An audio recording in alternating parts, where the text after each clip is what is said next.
ओडिशा के बालासोर में 2 जून की शाम उस समय हड़कंप मच गया जब 2 ट्रेन में भीषण हादसे की चपेट में सैकड़ों यात्री आ गए। इन लोगों को इस बात का अंदेशा भी नहीं था कि जिन 2 ट्रेनों में वो यात्रा कर रहे हैं वो उनकी आखिरी यात्रा बनने वाली है। इस हादसे के कई घंटों बाद भी कई सवाल ऐसे हैं जिनके जवाब अभी तक नहीं मिल पाए हैं। सवाल है कि आखिर 300 से ज्यादा लोगों की यात्रा को आखिरी यात्रा बना देने की वजह क्या रही। लेकिन इससे पहले आपको इस हादसे के बारे में बताते हैं। दरअसल 2 जून को शुक्रवार के दिन भारत के बड़े स्टेशन में से एक हावड़ा रेलवे स्टेशन से दोपहर 3:20 पर हावड़ा से चेन्नई जाने वाली कोरोमंडल एक्सप्रेस रवाना हुई थी।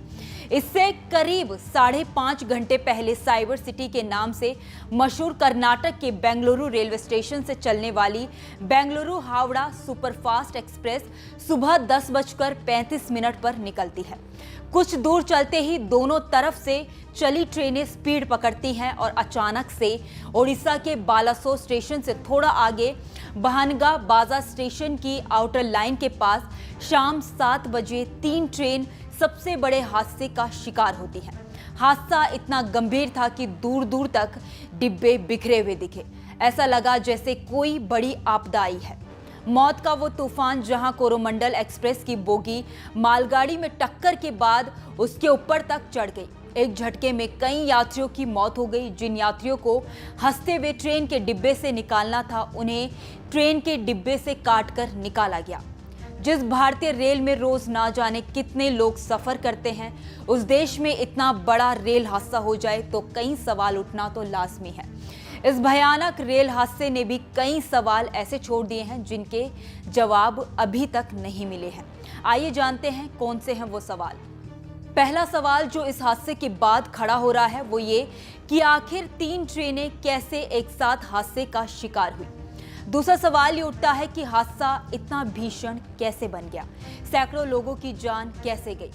तीसरा सवाल जो इस हादसे के बाद उठ रहा है वो ये कि सिग्नल गड़बड़ था, ट्रैक गड़बड़ था या ड्राइवर की गलती थी।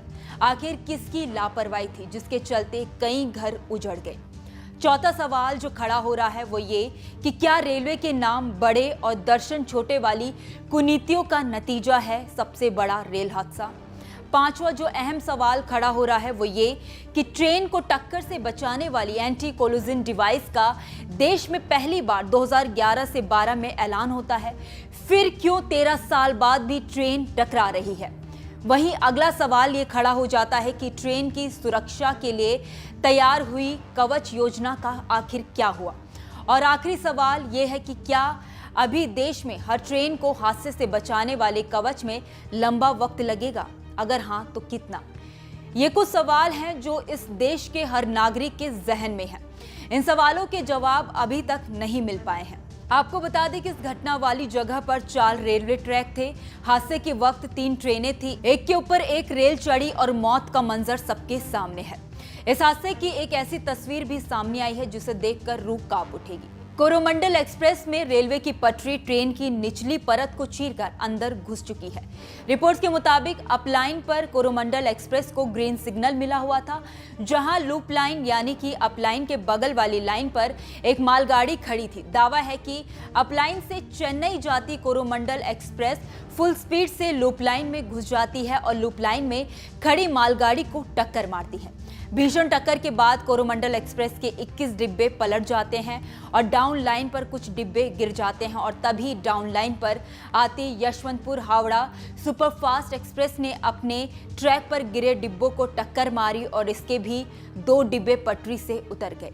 ऐसे में एक सवाल ये भी है कि देश में पटरी से ट्रेन के डिब्बे तो पहले भी उतरे हैं, फिर मौत का आंकड़ा इतना ज्यादा कैसे हो गया।